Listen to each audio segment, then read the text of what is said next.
Hello, everybody.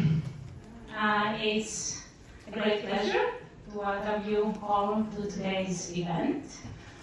On behalf of the Hellenic University Club, we are very pleased to present the distinguished speaker for today, Dr. Christos Davatzikos, who is one of the most accomplished Greek scientists in the United States, and indeed a worldwide expert in medical imaging and artificial intelligence. Of course, being members of the Hellenic University Club, we take extra pride in celebrating Greek scientists whose work actually exemplify not only intellectual excellence, but also service to humanity. So, Dr. Christos Davatzikos is the Wallace Professor of Radiology here at the University of Pennsylvania, and he directs the AI2D Center for AI and Data Science for Integrated Diagnostics.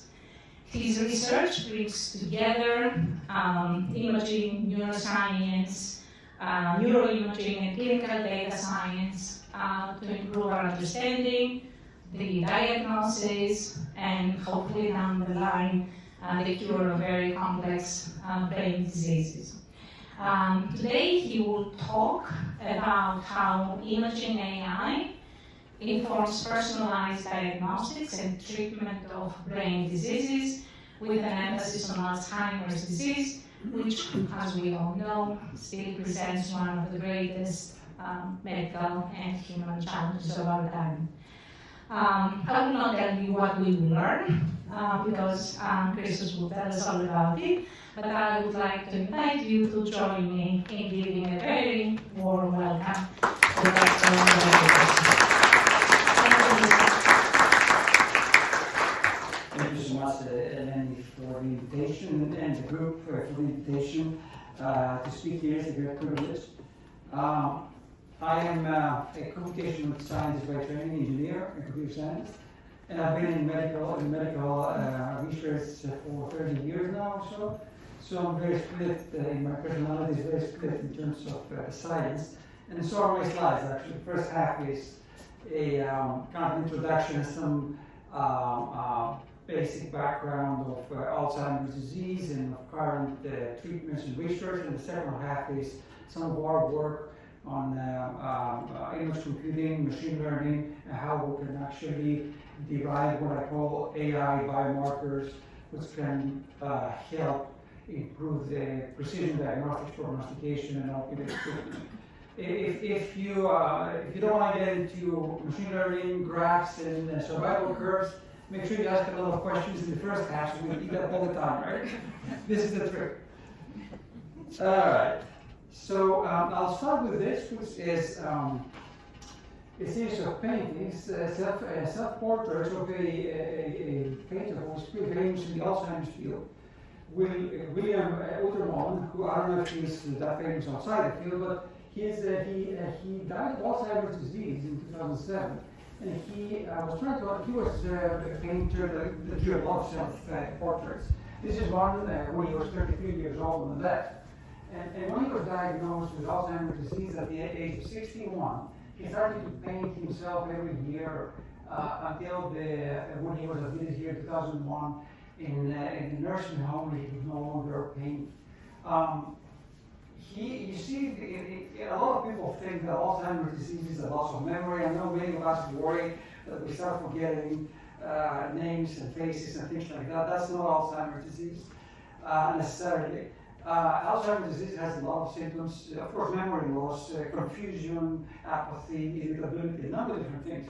So this artist here, it reflects all this, if you want, the progression of the fragmentation of his brain throughout these years, and up until the point, of course, it was just a little caricature. So, of course, Alzheimer's disease was first observed and defined by Alois Alzheimer in 1906. He was a German psychiatrist who had this patient, Augusta D, or Augusta Dieter, who died at the age of 51 with dementia. Now we know that she had what's called familiar Alzheimer's disease, which is a very rare case of Alzheimer's that appears at very early ages. This is less than 5% of the dementia cases are like this.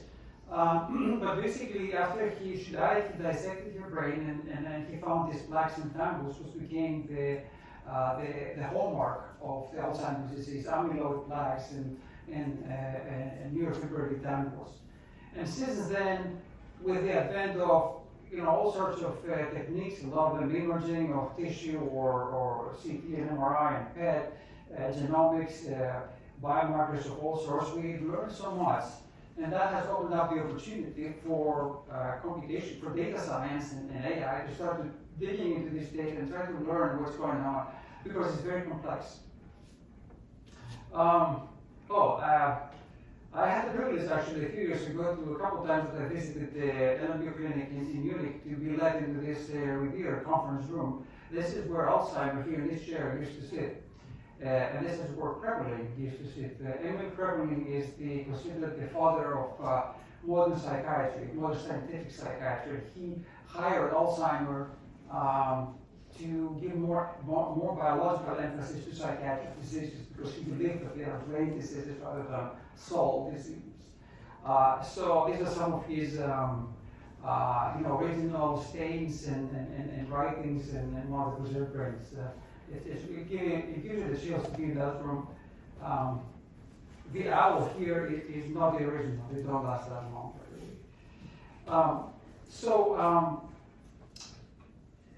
Sometimes people confuse Alzheimer's disease with dementia. Alzheimer's disease has a very biological definition of these pathologies that accumulate in the brain. The debris that is not cleared and starts to be toxic to the brain tissue, which eventually dies. Dementia is a clinical syndrome. You lose your mental faculties, you start to forget, you lose a lot of cognitive abilities. And of course, the most common cause of dementia is Alzheimer's disease here. But there are other types of dementias. Vascular dementia is the breakdown of the blood vessels in the brain, which reduces the blood supply and nutrient supply, which eventually causes neurodegeneration, death of neurons. Dementia with Lewy bodies, different proteins. This is alpha-synuclein, this is another protein that misfolds, frontotemporal dementia, and so forth. This percentage here is quite overestimated actually, because in practice, and people who have done autopsy studies, they find out that it's fairly rare to have only Alzheimer's pathology in someone's brain. Typically, you have mixed dementias, so you have at least two things happening at a time, not multiple things. And because Alzheimer's is the most common pathology, people assign the diagnosis to Alzheimer's. That's why you have 60 to 70%. Most of the time, the actual prevalence is a little lower than that, or quite lower perhaps. But the bottom line here is, look at this graph, is quite disheartening. The prevalence of Alzheimer's dementia almost triples every decade after the age of 65. It's become a major health issue, and of course socioeconomic issue as people live longer well into the 80s or 90s. So this is a neuron, and this here, the blue stuff, the shriveled up proteins are amyloid beta, misfolded proteins that get stuck around the neurons, and they are toxic. And ultimately the neurons die. And in this process, they form the second kind of debris, which is this orange yellow stuff within the cytoplasm of the neuron, which are tau proteins. So these are amyloid beta, typically mostly A beta 42, a misfolded protein that causes that forms this debris, and this is another protein, tau protein, which is also misfolded.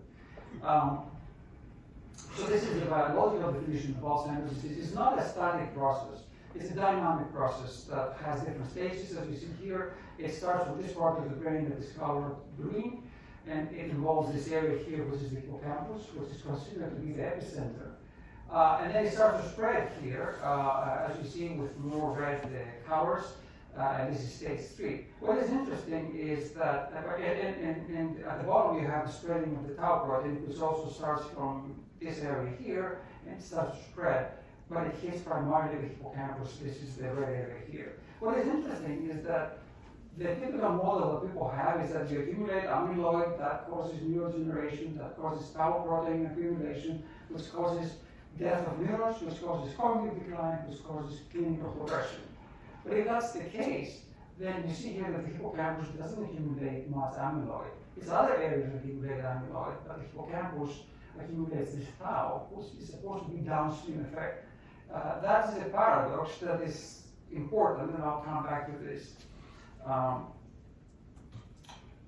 So this hippocampus here, the yellow structure which is a very important structure that mediates memory in the brain, particularly consolidation of memory, formation of new memories. So as the hippocampus starts to shrink, to die, we lose our ability to form new memories. That's why you see people who are declining, who are in early stages of Alzheimer's disease, first lose their ability to form new memories. They forgot what they did yesterday, but they can remember all things which have been consolidated in the brain a long time ago.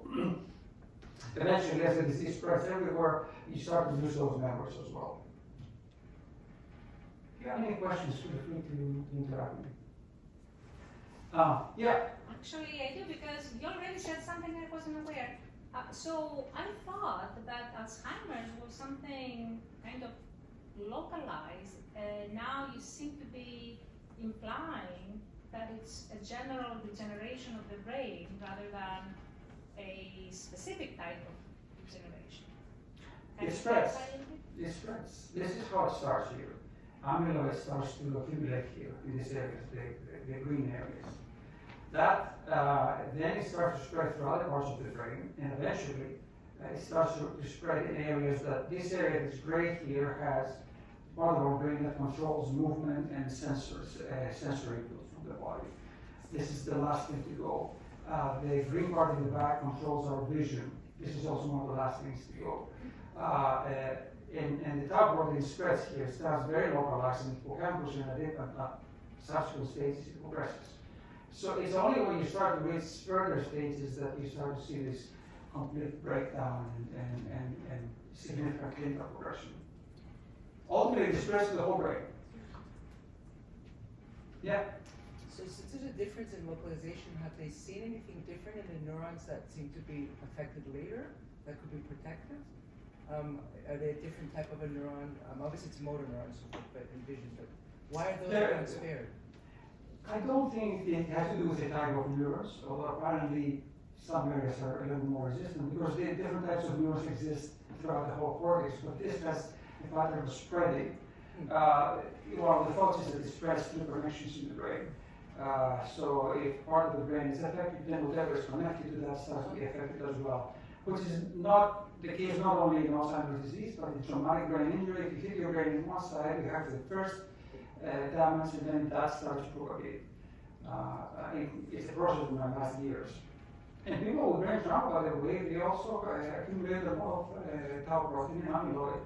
Unfortunately, I think almost 97% of football players eventually develop the same type of problem. There was one other question. No. Great. This is an MRI, and for those of you not familiar with MRI, the basics, this is an MRI of a healthy person on the left, cognitively normal at least, and an MRI of a patient with Alzheimer's disease on the right.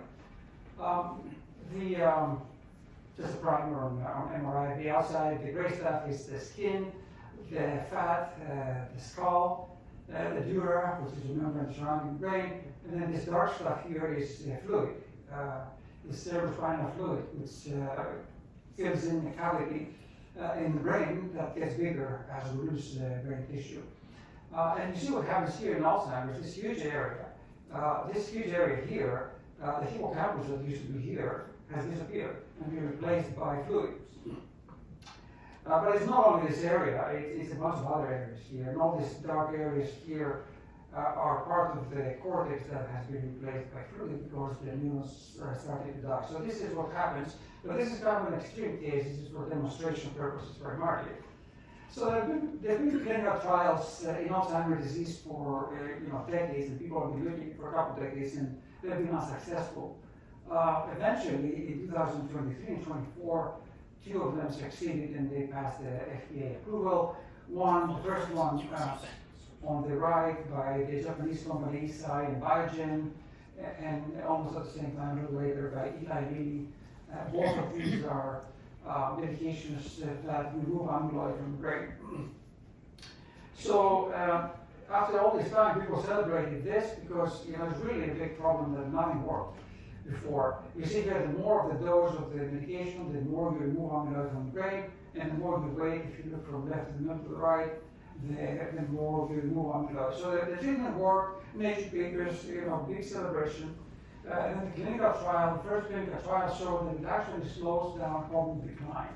This is the progression of people over 18 months.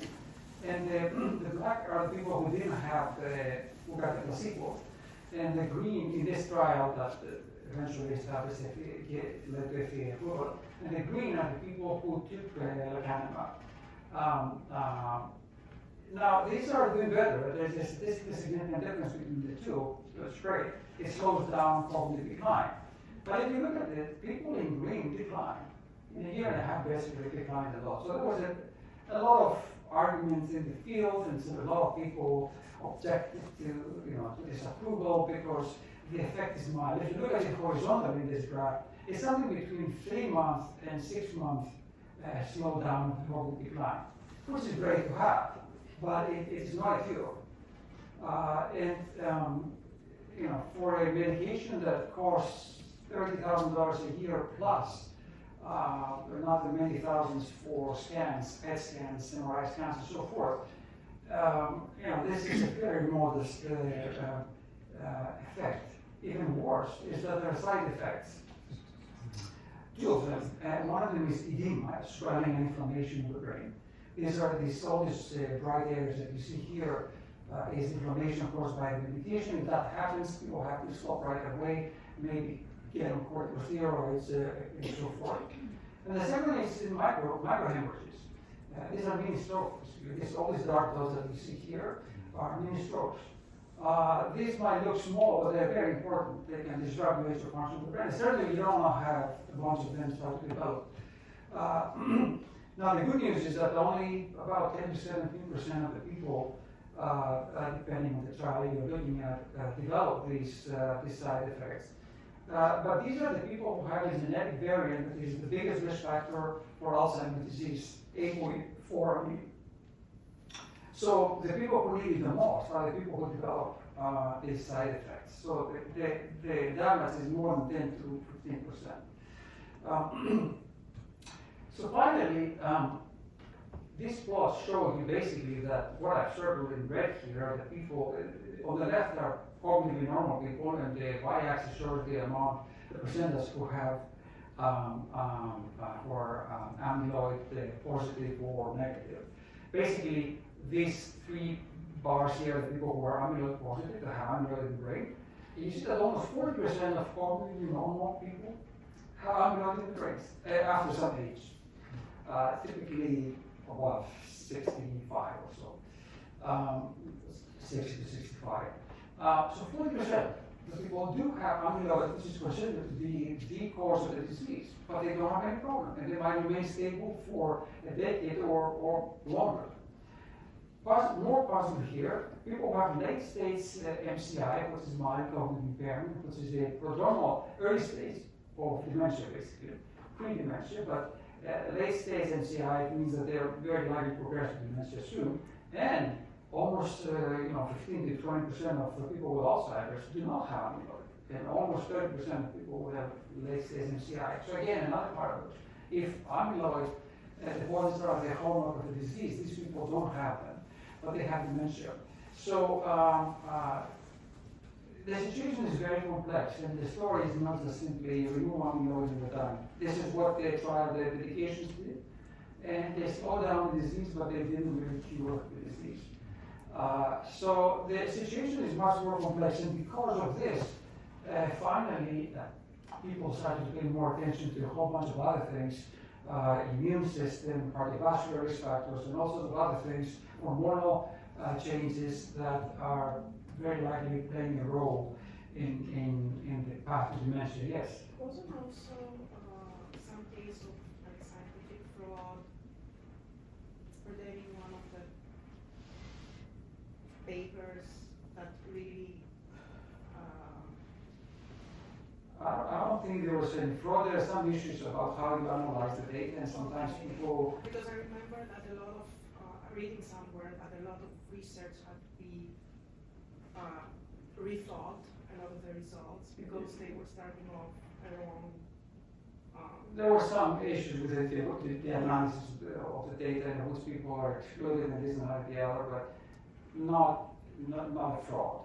Okay. Not fraud, yeah. Sometimes people do things, like there's another trial that was terminated last spring, ALZ801, something like that. It failed. But now we were going back and we analyzed the subset of patients who benefited and then claimed that it works with the subset of people. You never do that in clinical trials. You have to define up front, because statistically you always find people who seem to have responded. Yeah, so I think that some people were questioning how strong certain associations really are. That for sure, that was the main debate. Because of that, yeah. That was the main debate, because they said, okay, well, what is the, sure, you slow down by that much, but what, slowing the cognitive decline down by 3 months or 6 months, is that a big deal if the people progress rapidly? Yeah. It's like the surgery succeeded, but the patient died. Unfortunately, it's not simple. So people have started to pay attention to other factors, and there's the latest from Lancet. It was out last year that showed that almost half of the dementias can be the prevalence of almost half of the dementias can be lowered by almost 50%. Can be lowered. The prevalence of dementia can be lowered by almost by 50% if you start controlling a number of factors. Some of them are early life, education. Some of them are hearing loss, cholesterol, depression, traumatic brain injury. You don't want to bang your head against anything. Diabetes, smoking, hypertension, and so forth. Social isolation is a big deal, although it's not clear what is causal and what's causal and what's an effect. But all these factors are very important, and this is some work from our group. Something is missing here. Something didn't show up well. But there's some work in our group and other groups that show that sleep and infections are also probably going to be added to the next iteration of this plot here, additional factors that are harmful to the brain. If you sleep less than 6 hours, talk to my former postdoc who's now in Colombia, and he has done some very extensive studies. So because of this interest, people have started to pay more attention to all these other factors. So there was a study that was celebrated last July in Toronto, that the annual meeting. This is a snapshot of the representation of the first group. This was a Penn study that had it's almost 2,000 people or more. I don't remember how many exactly, but they went through systematic physical exercise, nutrition, cognitive and social challenges, and coaching for seeing your doctor frequently for your hypertension, diabetes, cholesterol, and so forth. It was a randomized clinical, a prospective clinical trial that one of the arms was people who did these things on their own without being coached by the team, and the group of people who were being coached by the team to be more aggressive about going to the doctor, doing the test, and so forth. It's very important to note that they didn't compare these two groups with the couch potatoes, people who watch football, eat potato chips, and drink a beer. This would be way down here, much worse. But even the difference between people who were aggressively, systematically coached and people who did it on their own, there was a significant difference. People who belonged to the first category were 1 to 2 years younger. Now, this is significant, and I guess if years, maybe the difference will be even more than that. And certainly, if you look at the difference with the people who don't go into this, it will be much bigger, I think, yeah. Do you know, I know certain studies, so you may not remember how old, what were the average ages at institution of this program? Like 50s, 60s, 20s? No, obviously not 20, I'm no. kidding. They're all older adults. I want to say It's not too late, in other words, it's never too late.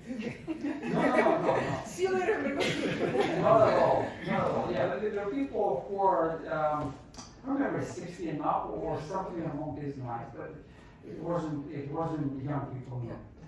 No. And the study that just came on. Yeah. Can you go back again? I'm looking at this graph.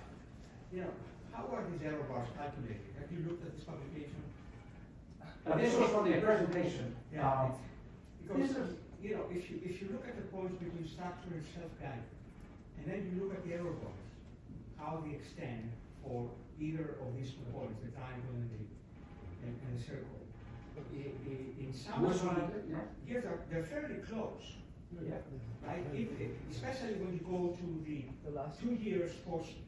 Yeah, I mean, yeah, again, if you have 2,000 people, you find statistically significant differences, it's not a big effect.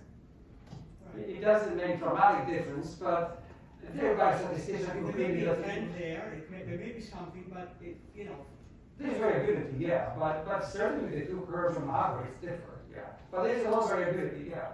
This is all behavioral modification. Basically, you're not giving people medications. No, yeah. It's pretty cheap, you know. 4 categories: physical exercise, nutrition, Yeah. cognitive social challenge, and doing the tests.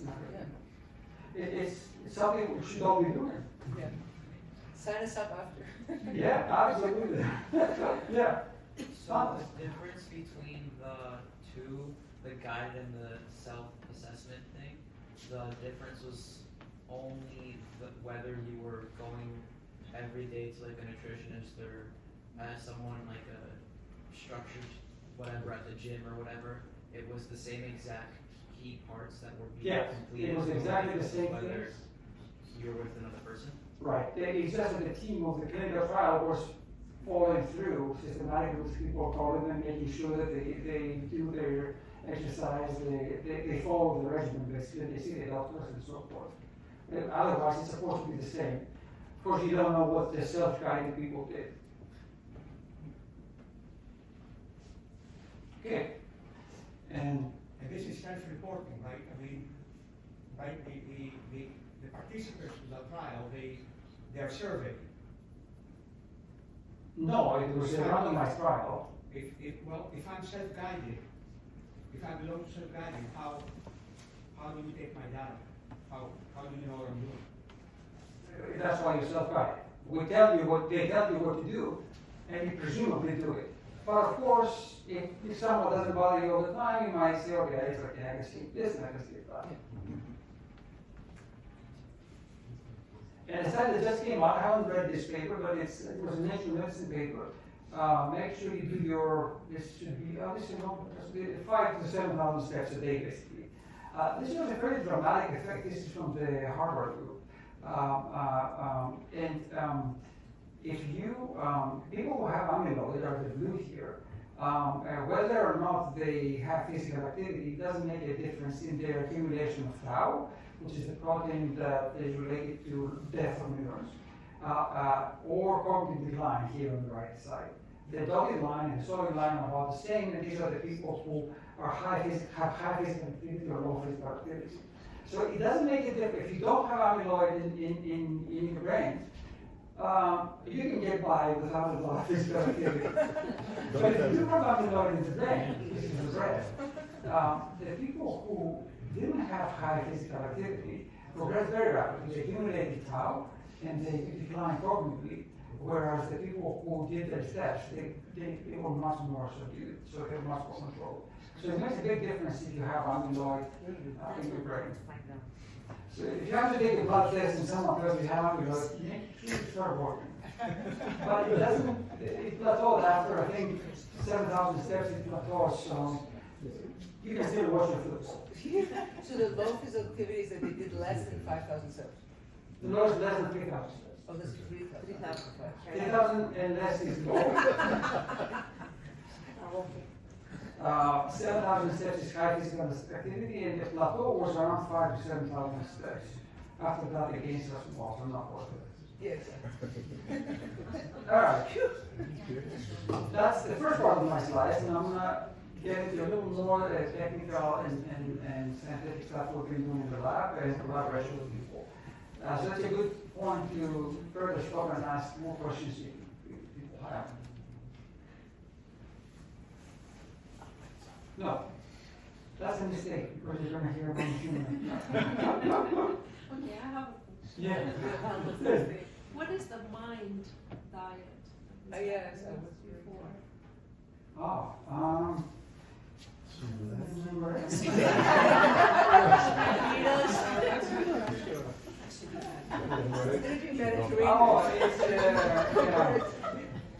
it has it has some things that have been some definition of linear design. I don't know exactly what it is, but it's definitely Mediterranean diet was hard.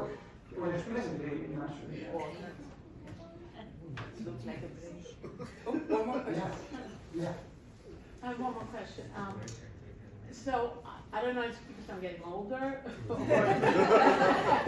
I hear a lot more about everybody has this disease, everybody's forgetful, everybody has.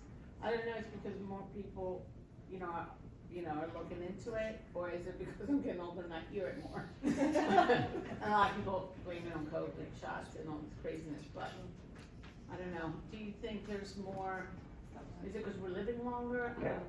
Primarily because we're living longer is diagnosed more often. That's very common. But the primary cause is we're living longer.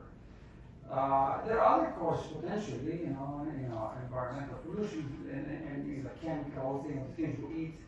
We don't know exactly. Sorry. Tylenol. Vaccines. There was someone at the Philadelphia airport the other day with measles. Yeah, but it's primarily because we live longer, yeah. Okay, so what happens how long do I have? 40 minutes? Hey, you have 20 minutes. Well, we're supposed to have time for questions, but people are asking the questions, so I think you should take your 20 minutes. No problem, okay. So, this is the story. Genetic risk factors, we're born with certain genetic factors. We have 24 alleles. It's definitely bad news. One doesn't matter. Any one is okay. Lifestyle, environmental influences, a lot of things start to happen in the brain during our life. The brain starts to change in different ways depending on what seems to be affecting the brain most. And these are multiple ways. Some people change in one way, some people change in another way. That depends in part on what type of neuropathology is developed. And ultimately, there are clinical symptoms that arise that typically are too late for them to treat. So, where I've spent a good part of my career when I got involved in machine learning was back in 2002, right when I arrived here at Penn, actually. And we started to apply these methods on brain MRI scans, and other scans, but primarily different types of MRI scans. Try to understand if machine learning can see patterns in the data that we don't see. If you look at the MRI of a person, at early stages of Alzheimer's disease, any radiologist or most radiologists will say this is a normal MRI. This is very typical. And I see that actually in some medical data cases I do with traumatic brain injury. There's a person who is in a major accident, they have major trauma, they completely change in personality, cognition, and sometimes they lose their job, they lose their relationships and everything, and the radiologist will say, oh, the MRI is normal. Understand? So by the time people see something, it's too late, or it has to be a major thing like a stroke, a lesion, a tumor, things like that. So the question is, can machine learning help us see things that we otherwise don't see, and develop a novel set of diagnostics, which is sometimes they call AI biomarkers or diagnostic panels. And this is what we're trying to do in the lab, actually. And to show you how difficult it is to spot this, I have a histogram here where it shows you the values of the hippocampus, hippocampal volume, in people in green who have Alzheimer's disease, in orange who have mild cognitive impairment, in blue who are cognitively normal. They're slightly shifted to the left, so yes, sure, people with Alzheimer's have smaller hippocampus. But they're so overlapping that you cannot really tell at once. This person here has Alzheimer's disease in the green, but they have the same hippocampal volume as the average cognitively normal person. So it's not very specific test. And even though I showed you this picture before, which is the MRI of an Alzheimer's patient, the most typical thing is the picture at the bottom. This is a person with mild cognitive impairment, which is a prodromal in early stage in some people with Alzheimer's. And this looks perfectly normal. The hippocampus is perfectly normal here. It doesn't have big cavities. This person has mild cognitive impairment, and some of these people will progress to dementia. So it's not easy to spot what's happening, especially at early stages. So back in 2002 and 2005, I published the first paper in a different field, in schizophrenia. It's the same issues arise there. There are very subtle differences in the brains of people with schizophrenia, and we had a paper that became actually quite seminal. It was a JAMA paper back then that showed that we can actually spot patterns of brain structure in patients with schizophrenia on an individual basis, while any radiologist will look at their MRI scan and will say this is normal. This structure is nothing different. So we apply the same methods to people with Alzheimer's disease, and we went from this mess here of overlapping measurements that you will have to something that looks very distinct here. This is the histogram of the values that we get from a machine learning model. At the time, it was the conventional machine learning stuff. That is positive if you have a brain pattern that is consistent with Alzheimer's, and it's negative if you have a normal brain pattern. And this is almost distinctive. I mean, there's really very little overlap. So now we have a test that becomes a lot more specific. And this test is not looking just at the hippocampus, which is this area here in yellow. The more yellow something is, the more important it is. This is like the cellular synapse that people use right now. But it looks at a bunch of different parts of the brain. It makes contrast with other parts of the brain which are relatively preserved, and that's how it comes up with this signature. So, but you don't need machine learning to tell that someone is demented. You can tell it with a simple clinical test. So the question is, what happens if you go back to way preclinical stages and see what's happening to this index?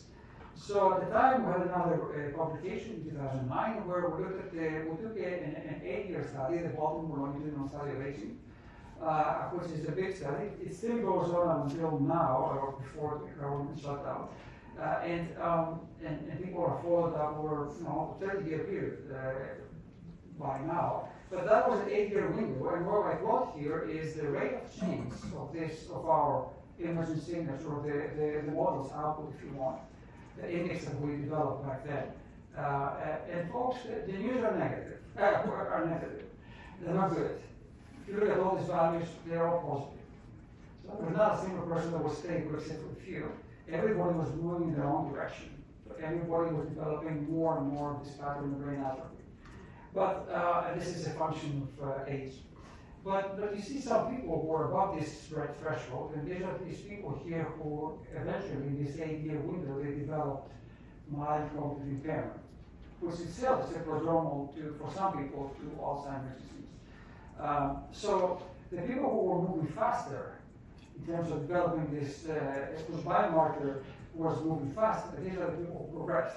So at least the people, the rest remain cognitively stable, and many of them are still cognitively normal, even though the brain is changing. So there's a fair amount of resilience in the brain, even though bad things are happening.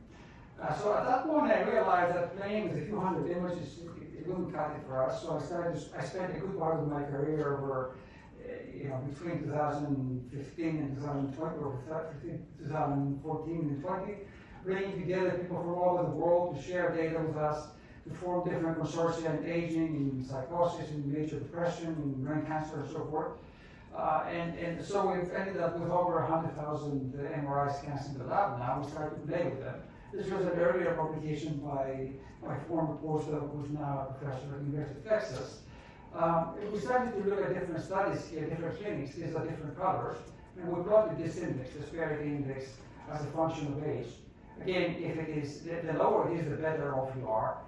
The more positive it is, the more you're expressing, displaying that pattern of brain atrophy that we've seen in Alzheimer's. And again, the news is not good. It goes up with age. But a lot of people, the majority of them remain below a threat, below zero. So that's good news, of course. This is in 10,000 people at the time. Then we started to build more interesting machine learning-based biomarkers. And I showed you this diagram before that discussed all these other comorbidities. One of my current postdocs, Yujit just published a paper that looked at 5 of these factors: cholesterol, diabetes, smoking, hypertension, and obesity. And she asked the question, can I now build machine learning models that tease out brain changes that are related to these risk factors? And it turns out that you can. And this is the plot here that shows us that if people in red have hypertension, they tend to display more of the hypertension pattern. This is our index, the value of our index along this axis. If they are obese, they display more of the obesity index. And if they have all the risk factors, they display all of these indices. And it's not an easy thing to solve because this is a Venn diagram that shows the overlap of all these risk factors. It's relatively rare to find people that have only one of these. Most times people have 2 or more. A lot of people have only one of them, but you have to disentangle this mess. And now we start to build these biomarkers. We can start informing clinical trials. If you want to enroll someone to a hypertension clinical trial, you probably want to look at if you're interested in brain health, you probably want to enroll people who are displaying higher values of this index, because these might be the people who will benefit most from the trial. And conversely, if you want to evaluate if the treatment worked, rather than measuring something generic, such as cognitive decline or total brain volume or something global, or hippocampal volume, you can measure these indices because now these are very specific, as specific as you can get to what you're trying to fix. So if an intervention on hypertension works, this index should work. Should be more sensitive in picking up the genes than others. So all these indices that I was describing up to now and others belong to the family of what we call supervised learning in machine learning. So these are event people, these are healthy controls. You build something that tries to differentiate between them. In aging, things are not that simple. A lot of things are happening in our brain, and we don't even have labels, clinical labels, at least until they become clinically detectable. So we started to use these what we call weakly supervised learning methods. I'm sure many of you have seen, most of you have seen these deep learning genetic models that take a painting and transform it from one side to another. We apply the same concepts. We use some of these methods, but in the concept of taking MRIs of a healthy individual, or if you're interested in aging, in the young and healthy individual, or many individuals, and finding transformations that make it look like indistinguishable from brain scans that we've seen in people in target group. The target group can be older people, it can be people with a specific diagnosis, and so forth. There are a bunch of mathematical and methodological tricks that one has to play to make these things stable, otherwise they're not that stable. But having done this, that was one of our first set of studies a few years ago. Zizan Yang was a very bright PhD student who is now at Google, published these methods in ICL1 machine learning conferences and these results in Nature Communications. And that was the first indication that these MRI patterns that we have here, especially if you add some other tests, genetic, clinical, and these are CSF tests that you now get your blood test of tau and amyloid, you can build a simple predictor that predicts with spooky accuracy whether or not someone is going to remain stable, these are the red people, or someone is going to progress to dementia. These are people, we apply these predictors to people who have cognitive impairment. And when they show up in the clinic here, in our memory clinic, people don't quite know if they're going to progress or not. Some people remain stable for a decade or longer, and some people progress very rapidly. So now by teasing out these MRI patterns along with other factors, we can build something whose 95% confidence intervals at least. These are the confidence intervals of the Kaplan-Meier curves. It's a little variability of the individual basis, but basically you can more or less tell in advance if someone is going to remain stable or progress very rapidly. And again, This can be important for clinical trials, for evaluation of treatments, or for patient management. I think I'm not going to abuse my time here. I'm going to try to go very quickly through the final slides. And we finally applied this last year. We had a Nature Medicine paper from 50,000 people to where the reference group were people who are less than 50 years old and they're healthy, they don't have any risk factor. And the target group was, if I go back here, the reference group is this one, and the target group is transformations of the reference group that try to match all the people who are 50 and above, all the way to 90 something. They can have pathologies or not. They can have risk factors. Some of them have hypertension, some of them will decline, some of them will not. It was 50,000 people basically. Now we asked the question: how many of these families of transformations do you see changes in the brain? And we found 5 predominant dimensions, if you want, and these patterns were different.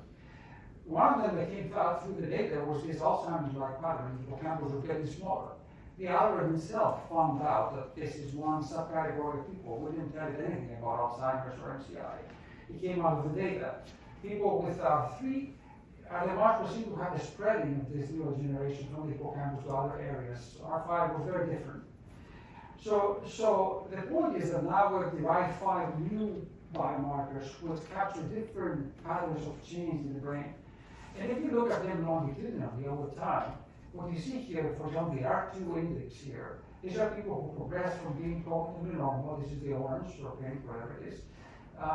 They stay like this for 10 years. So for 10 years, they have non-detectable cognitive decline. They were taking these cognitive tests, and they were normal. Our R2 index was going up. And eventually, they progressed to MCI, which is the right. But this process can be a decade or longer if you go back for many of these people. So you see that these patterns of brain change are insidiously developing in the brain. Nobody sees them unless it's too late. And then eventually people present cognitive decline. So it's a window of opportunity to be able to detect people who are likely to be progressing and differentiate them from people who are not likely to be progressing. I'll skip this. I'll just say that, and I'll leave time for maybe a few more questions. We've done the same things with people in first episode psychosis. Sometimes people present with psychotic-like symptoms, and psychiatrists don't know if they will eventually develop psychotic disease or they will remain normal. And we find out that these patterns, we found 2 predominant patterns of brain structure, the one on the left with all the red and yellow, and one on the right with the green and blue, that basically tell us that these people who have this pattern are much more likely to remain stable, and people who have this pattern are much more likely to develop schizophrenia down the road. We had similar studies with major depression, and this is Matilde Norialis, who is a Greek descent postdoc in my laboratory, where we have some very exciting results. The first paper was in Nature Mental Health, but now we have a much more exciting paper being written up that shows that a subcategory of people with major depression are likely to respond to SSRI medication, but others are not. SSRI medications are the most commonly prescribed in major depression. So we see these kind of concepts across the board, not only in Alzheimer's and aging, but in neuropsychiatric disorders. Now we're close with one slide that it has nothing to do with aging Alzheimer's, but I'm very excited about this. It has to do with brain cancer because it relates to treatment. So up to now, everything I showed is diagnosis, early diagnosis, precision diagnosis. We're not changing treatment yet. We don't create a new treatment. Of course, half of effective treatment is a good diagnosis and early diagnosis. And I truly believe that you cannot treat any of these diseases, especially neurodegenerative diseases, if it's too late. That's why if you remove amyloid, nothing much happens. You have to catch people much earlier. But this is a case where we applied similar methods, machine learning methods, trying to predict how a brain cancer spreads beyond what people treat right now, and this is from our studies in glioblastoma here from Penn. This is a nasty brain tumor that unfortunately is basically a death sentence. It is someone diagnosed with glioblastoma. It's a median survival of 15 to 16 months. And the typical treatment right now is the surgeons immediately cut this, they resect this, and then radiation is given to a broad area around it, and chemotherapy. Repeatedly, unfortunately, the tumor comes back, and eventually people will die, like I said, the median survival of 15 to 16 months. This is the survival curve in days of the standard of care right now. So I've been working on this for years, again, since 2002, and we went through different phases of development of these methods, validation, prospective validation, the consortium, test and network, blah, blah, blah. When we were sure about this, we teamed up with our radiation oncologist here, Dr. Lustig, who treated 20 patients with increased radiation in these hotspots here. So we predicted, these are some of our predictions that we provided to the radiation therapists, that we said we see some hot spots here where the tumor seems to be infiltrating. So he delivered extra radiation to these hot spots. This is the dose he delivered. And this is the survival curve we have. The median survival was twice as long. Still people die, although several of them are still alive 5 or more years into the trial, which is almost unheard of. But doubling survival for this very, very nasty disease is a huge deal. We haven't seen anything like that in 20 years or more. Of course, it's only 20 patients. A lot of diseases have been treated in 20 patients and they didn't pan out later on. But I'm enthusiastic, so we're going with Michelle Alonso-Basanta, also here in radiation therapy. We're moving to the next phase to treat more patients. But this is an example of how machine learning can not only discover interesting patterns in the data that radiologists could not see before, but it can directly guide therapy. And that ultimately is the most exciting thing. So that's all I have. We have one of the mistakes that I made in my career is I didn't pay attention to creating software for people to use, and I regret it because people read our papers, they cite and say great stuff. They collaborate with tons of people around the world, but at some point it becomes a bottleneck. You cannot really work with everybody, and people need software to be able to very easily apply these methods.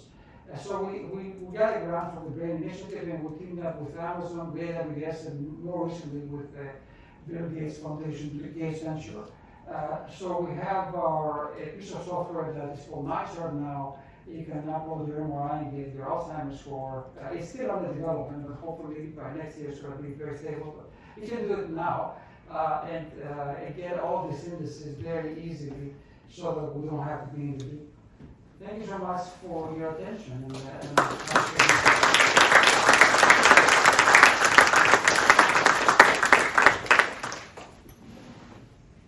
So the slide a few slides ago where you had the 5 R1 or 2, with the machine learning, you can take one static image. Should they pass the microphone around? Unless you want to really start yelling. I can yell. Testing. So that's exactly. So you could take a static image of a person like one and predict that they're going to be on one of these pathways, or do you need to have serial MRIs to compare? Good question. So this one is static, a single scan. We have also some work with predicting longitudinal change. It's a collaboration with George here. Two of our students got together and they decided that they learned from each other a lot. So we have some models that predict brain trajectories, but this is from a static image. Basically, it tells you, are we displaying this pattern of atrophy or that pattern of atrophy? This pattern, by the way, here was associated with increased mortality. People were 3 times more likely to die if they had this, and that's because we looked at biomarkers and other things, and it turns out to be associated with biomarkers of cardiovascular disease, of immune dysfunction, and so forth. So there was the other stuff, the non-Alzheimer's-like stuff. But this is a cross-sectional score. Any other questions?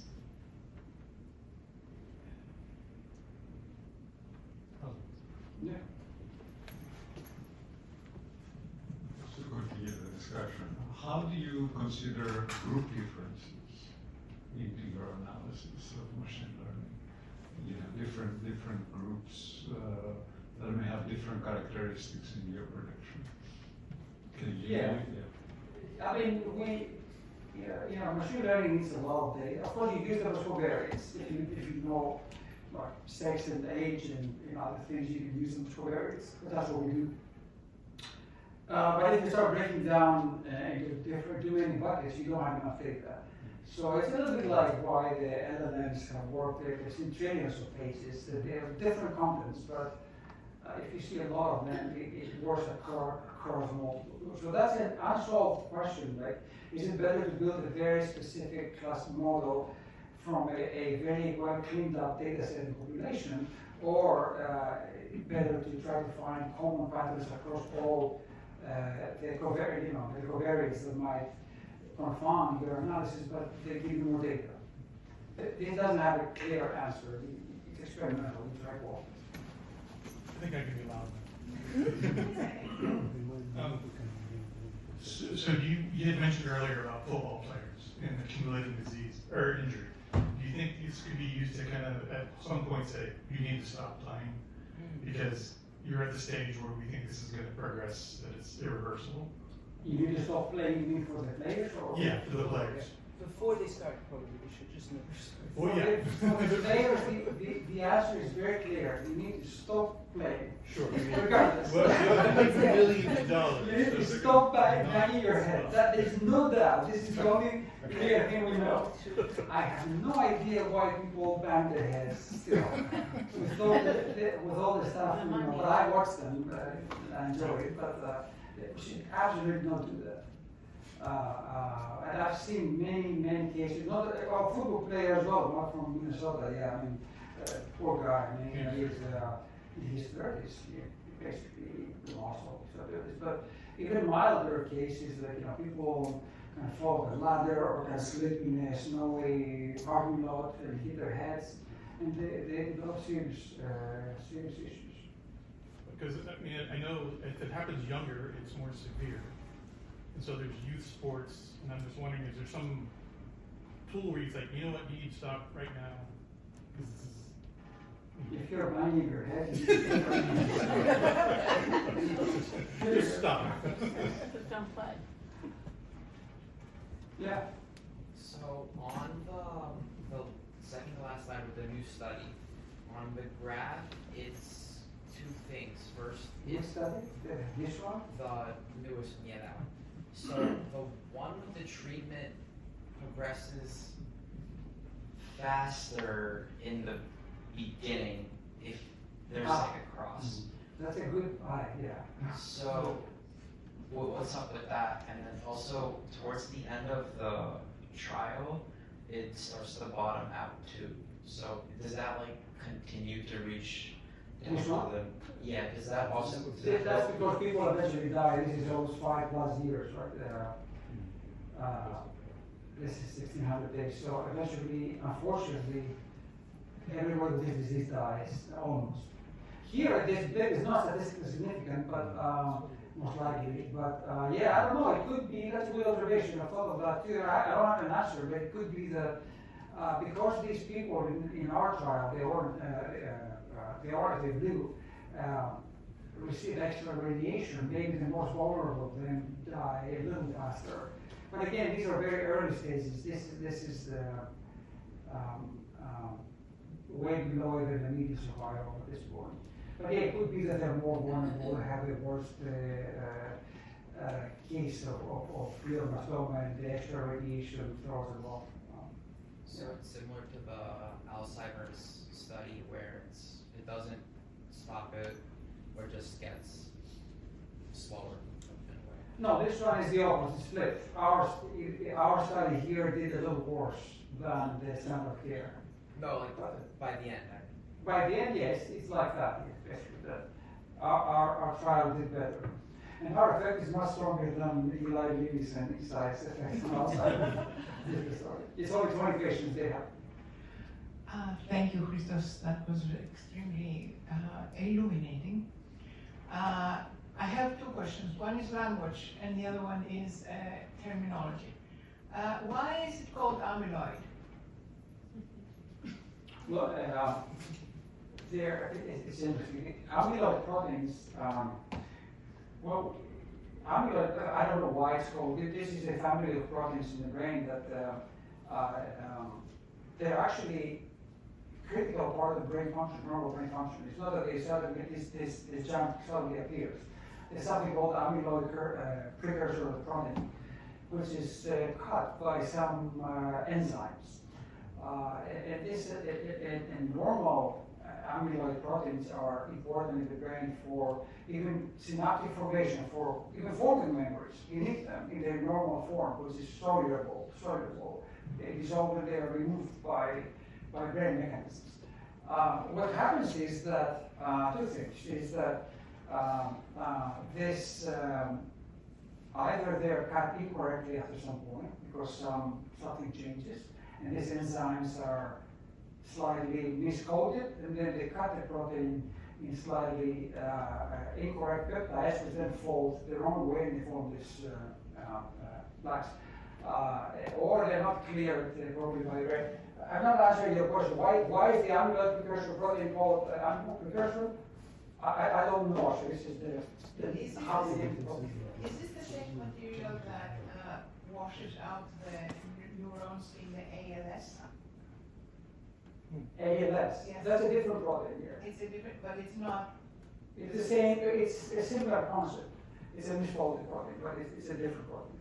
There are multiple proteins, and I had a graph there that each of these diseases has a different protein. TDP43 for frontotemporal dementia and so forth. So it's something that happens across the board. And in the previous slide, you were mentioning something called bit more mortality risk. Mm-hmm.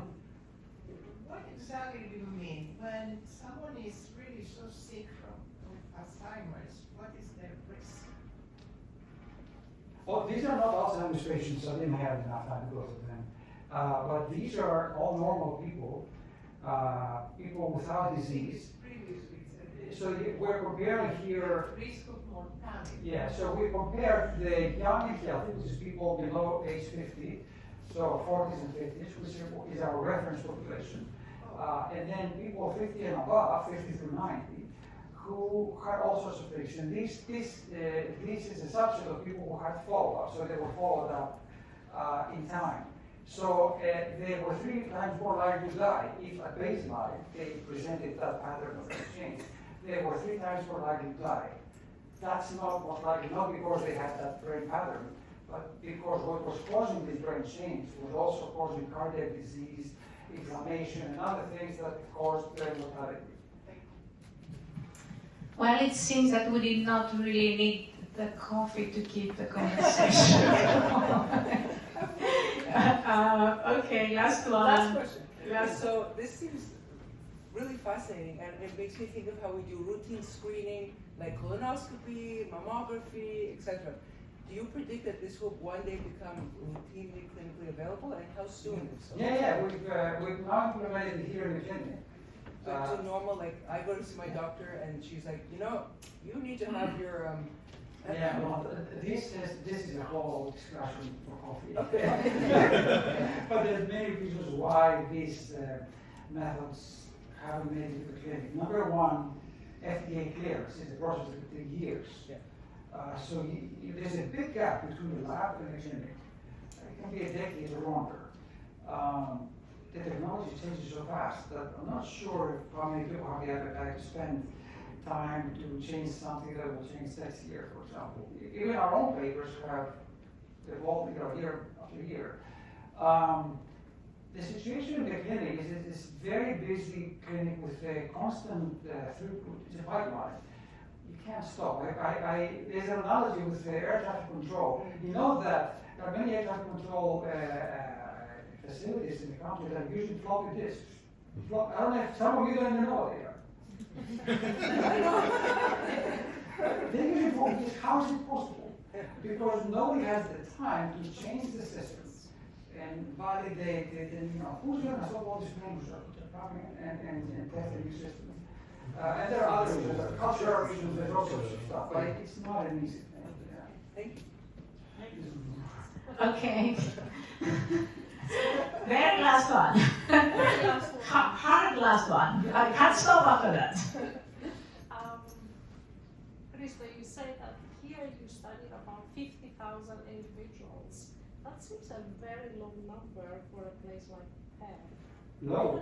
No, then why don't you have all MRIs from Penn? You know how many of these were from Penn? Yeah, 500, yeah, exactly. 1,000? Yeah. And that's the valid number of MRI, distinct MRI people that Penn does? I'm sure Penn does.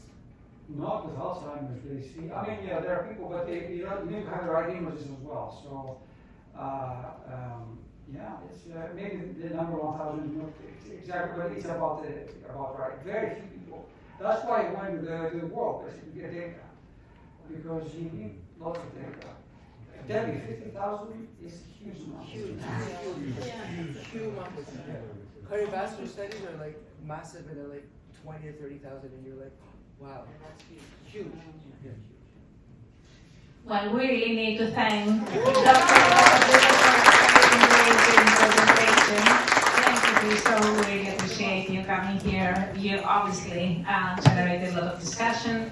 The next event will be, somebody has my phone, I think it's January 12th. Check the newsletter.